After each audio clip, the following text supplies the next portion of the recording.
రామోజీ గ్రూపుల చైర్మన్ రామోజీరావు గారి 88వ జయంతిని కర్నూలు సమాచార శాఖ కార్యాలయ ఆవరణలో విలేకరులు నిర్వహించారు. హైకోర్టు న్యాయవాది లక్ష్మీనారాయణ, జర్నలిస్టులు రామోజీరావు చిత్రపటానికి పూలమాలలు వేసి కేక్ కట్ చేసి నివాళులర్పించారు. రామోజీరావును ఆదర్శంగా తీసుకొని ఆయన ఆశయ సాధనను కృషి చేస్తామని వారు తెలిపారు. అనంతరం హైకోర్టు న్యాయవాది లక్ష్మీనారాయణ మాట్లాడారు.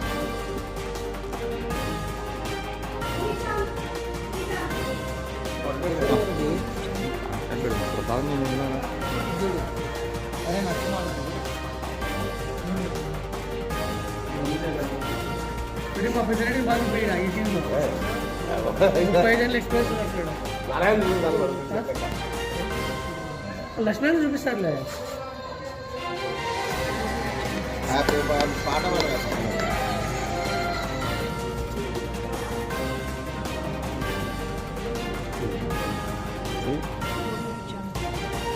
పెద్ద పెట్టండి చెట్లు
గారి 88వ జయంతి సందర్భంగా కర్నూలు డిపిఆర్ ఆఫీస్ కార్యాలయంలో జన్మదిన శుభాకాంక్షల్ని మేము జరుపుకున్నాము.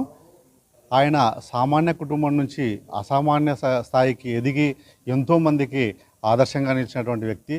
ఒక చిన్నపాటి ఫైనాన్స్ కంపెనీని నడుపుతూ జర్నలిజంలో తమకంటూ ఒక స్థాయిని గుర్తింపు తీసుకొచ్చి తర్వాత ఎంతోమందికి, కొన్ని వేల మందికి, లక్షల మందికి ఉపాధి కల్పించి అనేక ఒక మీడియా రంగంతో పాటు వ్యాపార రంగంలో కూడా నేను సైతం అంటూ ముందుకు వచ్చి ఆయన ఒక అంటే ప్రపంచ స్థాయిలోనే రికార్డు పొందినటువంటి ఒక వ్యక్తి, మహోన్నతమైనటువంటి వ్యక్తి. కాబట్టి ఆయన ఈరోజు మన మధ్యలో లేరు.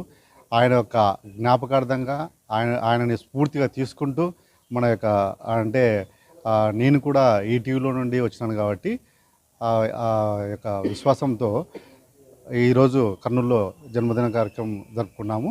నేను ఇప్పుడు ప్రస్తుతం హైకోర్టు న్యాయవాదిగా ప్రాక్టీస్ చేస్తున్నాను.